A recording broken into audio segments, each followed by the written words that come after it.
सबसे पहले तो आप जानते हैं कि कल शाम को कर्नाटक राज्य में प्रचार समाप्त हुआ है और कल यानी 10 तारीख को वहाँ पर मतदान है। कर्नाटक में जो इलेक्शन कैंपेन हुआ और जो रुझान सामने आ रहे हैं उसे देखकर स्पष्ट है कि वहाँ जनता बदलाव चाहती है और वहाँ की भाजपा सरकार भ्रष्टाचार में पूरी तरह लिप्त थी और हमारी पार्टी का नेताओं का जो धुआंधार प्रचार हुआ उसको देखकर ये बात बिल्कुल क्लियर है कि वहाँ कांग्रेस पार्टी 13 तारीख को जब मतगणना होगी तो बहुत भारी बहुमत के साथ वहाँ पे सरकार हम लोग बनाएंगे। कर्नाटक के चुनाव बहुत महत्वपूर्ण हैं क्योंकि यहाँ पर एक तरह से डायरेक्ट फाइट भाजपा कांग्रेस की है और बीजेपी ने पूरी ताकत के साथ वहाँ कैंपेन किया। प्रधानमंत्री, गृह मंत्री, सब नेता छोटे बड़े वहाँ गए, लेकिन जो मुद्दे थे उसको कांग्रेस ने उठाया और मैं समझता हूँ कि वहाँ पर अब तक का जो बहुमत हमको नहीं मिला उससे ज़्यादा बहुमत कांग्रेस पार्टी को कर्नाटक में मिलेगा। इस प्रचार में, इलेक्शन कैंपेन में जिस प्रकार के शब्दों का प्रयोग हुआ और ख़ासकर हमारे राष्ट्रीय अध्यक्ष खारगे साहब के को धमकी दी गई उनको, उनके परिवार को जान से मारने की, उस पर भी केंद्र सरकार, राज्य सरकार ने कोई पुख्ता कदम नहीं उठाए।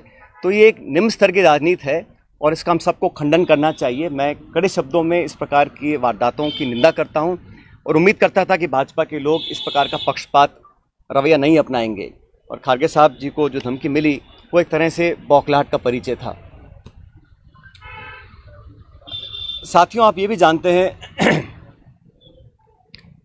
कि एक बात तो और स्पष्ट हो गई है।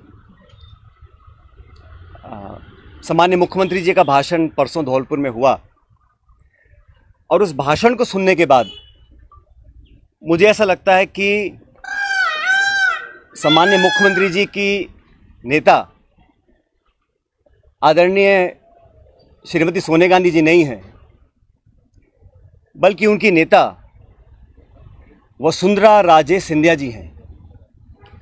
उनकी नेता सोनिया गांधी जी नहीं हैं, बल्कि उनकी नेता वसुंधरा राजे सिंधिया जी हैं। और एक तरफ ये कहा जा रहा है कि हमारी सरकार को गिराने का काम भाजपा कर रही थी, दूसरी तरफ कहा जाता है कि सरकार को बचाने का काम वसुंधरा जी कर रही थी।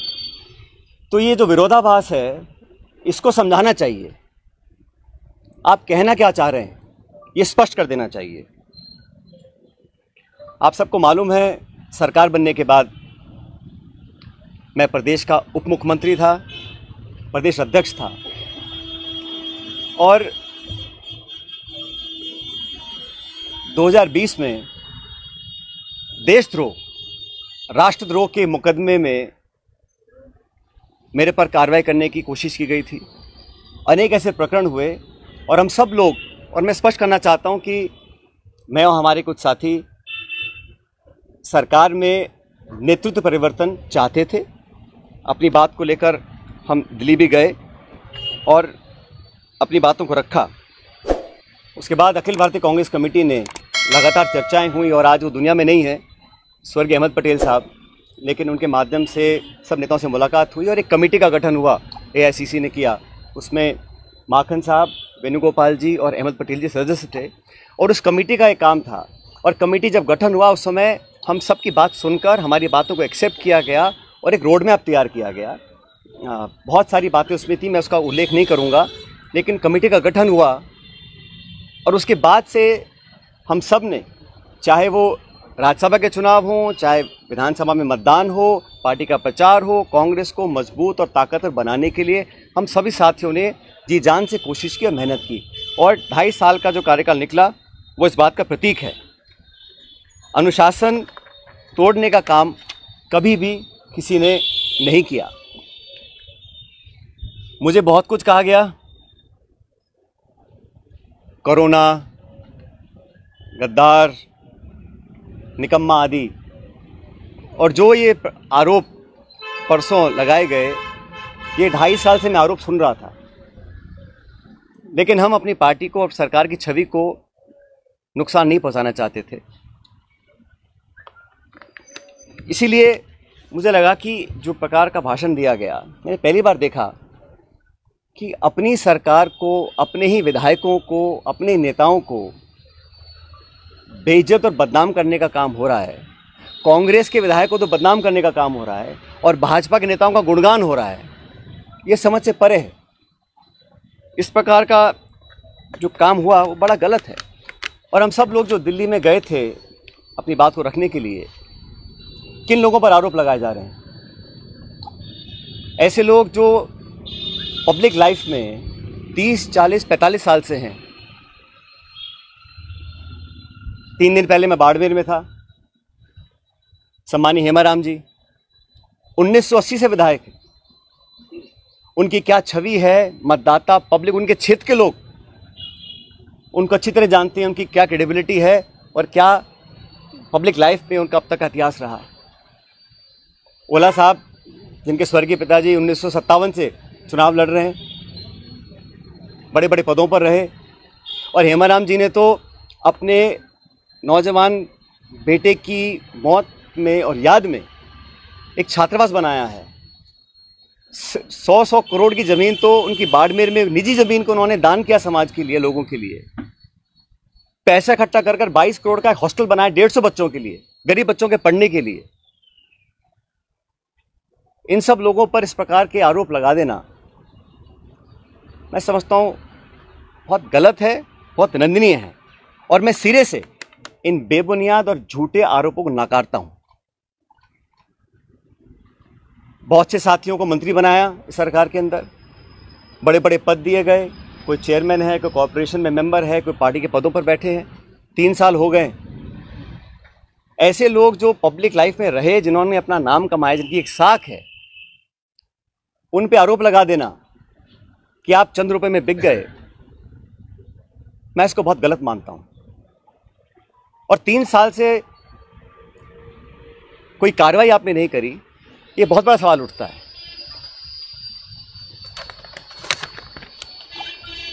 साथियों, हम दिल्ली में गए, अपनी बात को रखा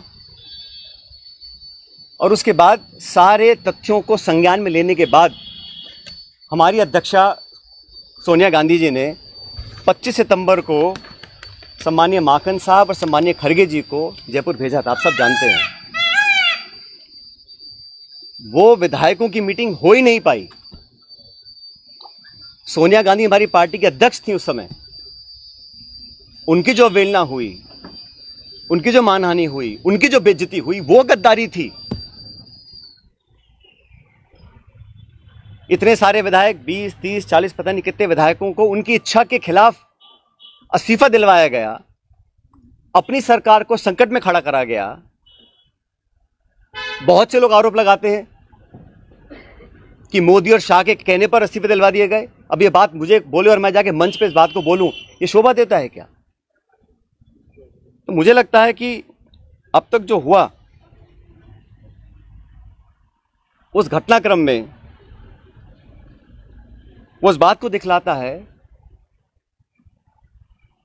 अनुशासनहीनता किसने करी, पार्टी का डिसिप्लिन किसने तोड़ा और सही मायने में संगठन को और सरकार को कौन मजबूत कर रहा है, कौन कमजोर कर रहा है। और अपने नेताओं को खुश करने के लिए बहुत सारे लोग तरह तरह की बातें करते हैं। कोई किसी की चुगली करता है, कोई किसी की चुगली करता है। मुझे बहुत सारे लोग आके बहुत सारी बातें बोलते हैं कि यहाँ हज़ारों करोड़ का घोटाला हो गया, यहाँ ये स्कैम हो गया। इन्हीं बातों को मैं मंच पर आकर इनका बखान करूं, ये शोभा नहीं देता। ये गंभीर राजनीति का परिचय नहीं है।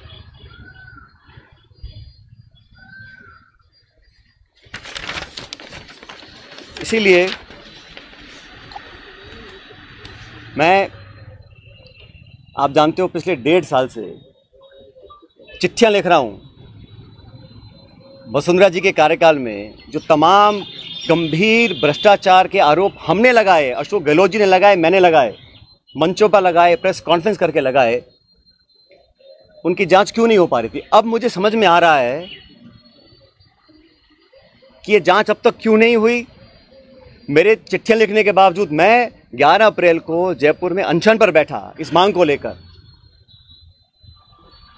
लेकिन अब मैं नाउम्मीद हूं क्योंकि तथ्य सामने आ रहे हैं। कार्रवाई क्यों नहीं हो और क्यों नहीं होगी, ये बात भी स्पष्ट हो चुकी है। इसलिए मैं ऐसा मानता हूं कि हम लोग जो पब्लिक लाइफ में हैं, जनता ही भगवान है और जनता जनार्दन के सामने हम सबको नतमस्तक होना पड़ेगा। मैंने करप्शन की इशू को लगातार उठाया, पहले भी उठाया, आज भी उठा रहा हूं, आगे भी उठाता रहूंगा।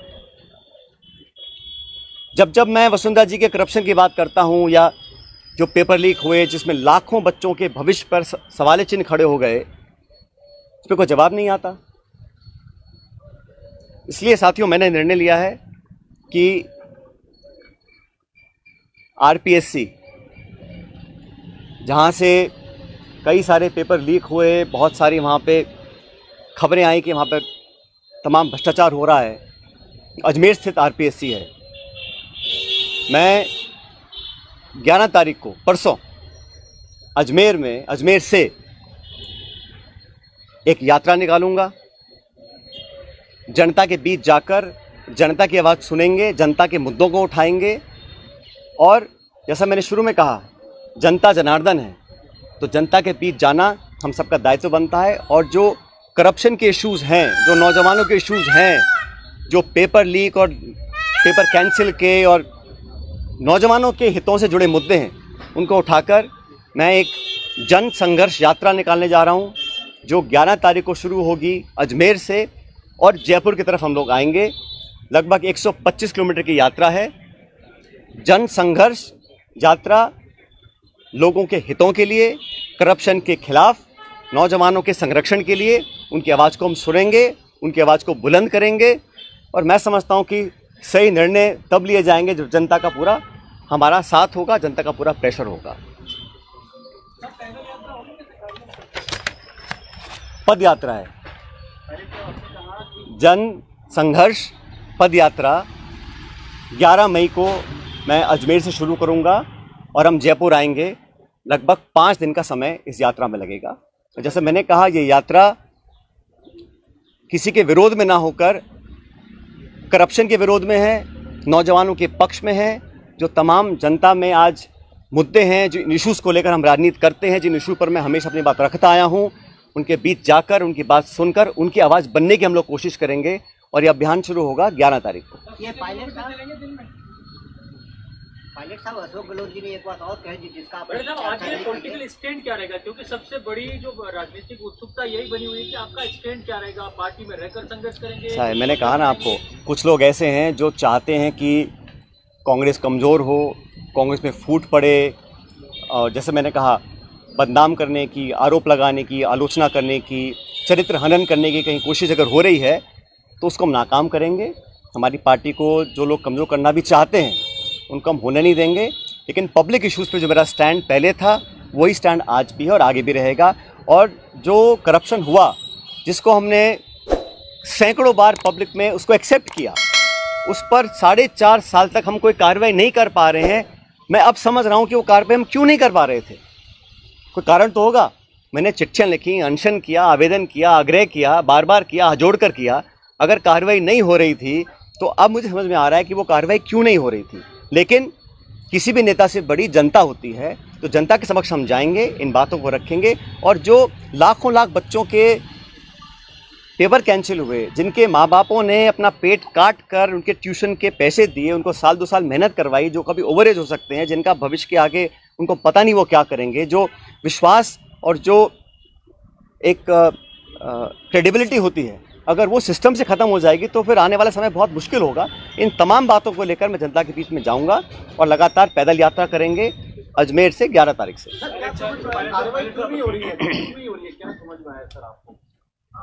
मैंने कहा ना, मैंने जो धौलपुर का भाषण सुना माननीय मुख्यमंत्री जी का, उसको सुनने के बाद अब मैं समझ गया हूं कि वो कार्रवाई अब तक क्यों नहीं हुई और मेरे तमाम आग्रह करने के बाद भी क्यों नहीं हो रही।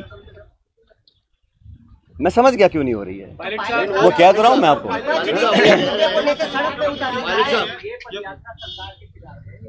ये मैंने शुरू में कहा, ये यात्रा किसी के खिलाफ नहीं है, ये यात्रा करप्शन के खिलाफ है, भ्रष्टाचार के खिलाफ है, ये यात्रा नौजवानों के पक्ष में है, उनके हितों की रक्षा करने के लिए है और जनता के बीच हम सबको जाना भी चाहिए। हम जनता के बीच जाएंगे नहीं और हम अपने ही विधायकों को, अपने ही मंत्रियों को, अपनी सरकार को बदनाम करते रहेंगे, बेइज्जत करते रहेंगे तो हम जनता के बीच चुनाव लड़ने कैसे जाएंगे 6 महीने के बाद?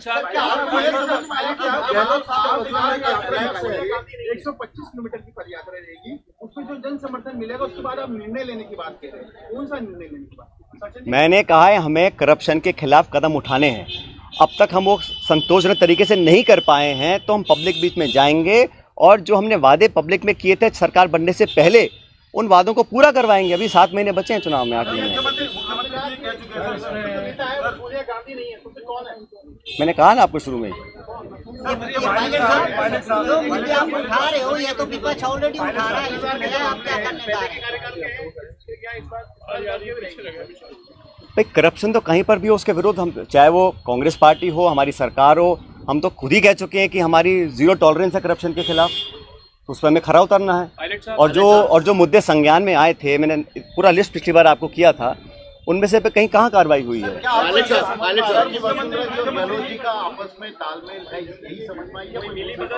भाई मैंने कुछ नहीं कहा आपको, मैंने इतना कहा कि धौलपुर के परसों के भाषण के बाद मुझे समझ में आ गया है कि कार्रवाई अब तक क्यों नहीं हुई। कोई कारण तो होगा ना।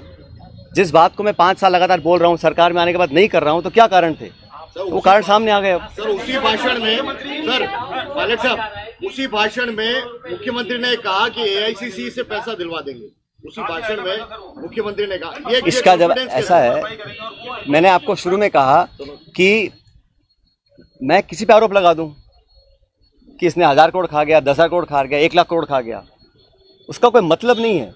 पब्लिक लाइफ में अगर तथ्य प्रमाण किसी के पास हैं तो कार्रवाई कर देनी चाहिए थी, अब तक क्यों नहीं करी?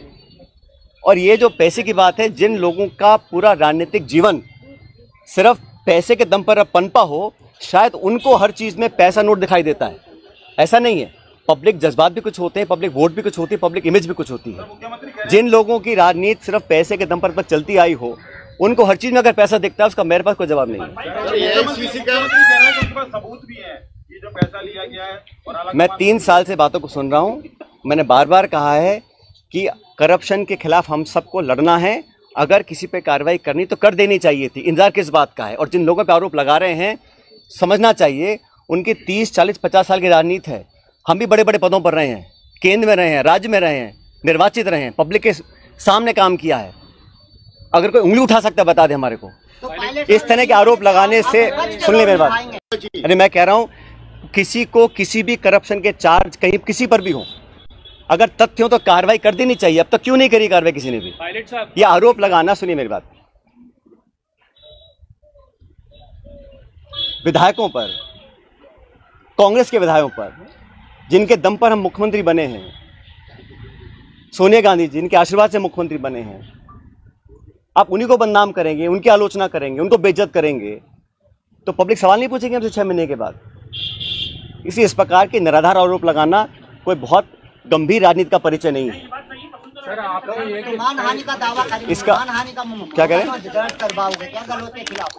मैं कह रहा हूँ ना, एक तरफ तो आरोप लगा रहे हैं कि भाजपा सरकार गिरा रही थी, दूसरी बात कह रहे हैं कि वसुंधरा सरकार बचा रही थी।